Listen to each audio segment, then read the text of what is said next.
Hello praise lord, నా పేరు Anand. Welcome to the scripture together YouTube channel. ఈరోజు మనము కొరింథీయులకు రాసిన 2వ పత్రిక 13వ అధ్యాయాన్ని కలిసి చదువుకుందాము. మీ దగ్గర బైబిల్స్ ఉన్నట్లయితే దయచేసి వాటిని తెరిచి చదవండి. ఒకవేళ లేనట్లయితే స్క్రీన్ మీద వాక్యం వస్తుంది, దాన్ని చూసి అయినా చదవలసిందిగా కోరుచున్నాను. ఈ 3వసారి నేను మీ యొద్దకు వచ్చుచున్నాను.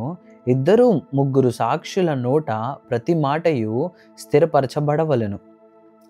నేను మునుపు చెప్పితిని, నేనిప్పుడు మీ యొద్ద లేకున్నను, రెండవసారి మీ యొద్దనున్నట్టుగానే మునుపటి నుండి పాపము చేయుచుండిన వారికిని మిగిలిన వారికందరికిని ముందుగా తెలియజేయనదేమనగా, నేను తిరిగి వచ్చిన ఎడల కనికరము చూపను.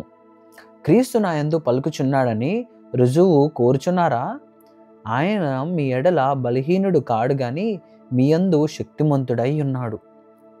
బలహీనతను బట్టి ఆయన సిలువ వేయబడెను గాని దేవుని శక్తిని బట్టి జీవించుచున్నాడు.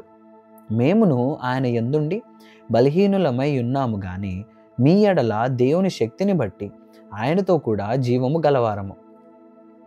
మీరు విశ్వాసము గలవారై ఉన్నారో లేదో మిమ్మును మీరే శోధించుకొని చూచుకోండి, మిమ్మును మీరే పరీక్షించుకొనుడి.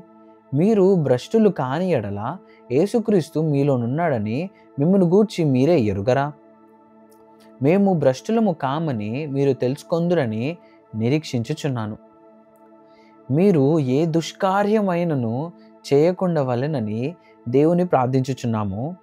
మేము యోగ్యులమైనట్టు కనబడవలెనని కాదు గాని మేము భ్రష్టులమైనట్టు కనబడినను మీరు మేలైనదే చేయవలెనని ప్రార్థించుచున్నాము. మేము సత్యమునకు విరోధముగా ఏమీ చేయనేరం గాని సత్యము నిమిత్తమే సమస్తమును చేయుచున్నాము. మేము బలహీనులమై ఉన్నను మీరు బలవంతులై ఉండిన ఎడల సంతోషించదము. దీని నిమిత్తమే అనగా మీరు సంపూర్ణులు కావాలననియే ప్రార్థించుచున్నాము. కాబట్టి నేను మీ యొద్దకు వచ్చినప్పుడు పడద్రోయుటకు కాక మిమ్మును కట్టుటకే ప్రభువు నాకు అనుగ్రహించిన అధికారము చొప్పున కాఠిన్యము కనపరచకుండునట్లు దూరంగా ఉండగానే ఈ సంగతులు వ్రాయుచున్నాను. తుదకు సహోదరులారా, సంతోషించుడి, సంపూర్ణులై ఉండుడి, ఆదరణ కలిగి ఉండుడి, ఏక మనస్సు గలవారై ఉండుడి, సమాధానముగా ఉండుడి. ప్రేమ సమాధానములకు కర్తయగు దేవుడు మీకు తోడై యుండును. పవిత్రమైన ముద్దు పెట్టుకొని ఒకరికి ఒకరు వందనములు చేసుకొనుడి. పరిశుద్ధులందరూ మీకు వందనములు చెప్పుచున్నారు. ప్రభువైన యేసుక్రీస్తు కృపయు దేవుని ప్రేమయు పరిశుద్ధాత్మ సహవాసమును మీకందరికీ తోడై యుండును గాక. ఆమెన్.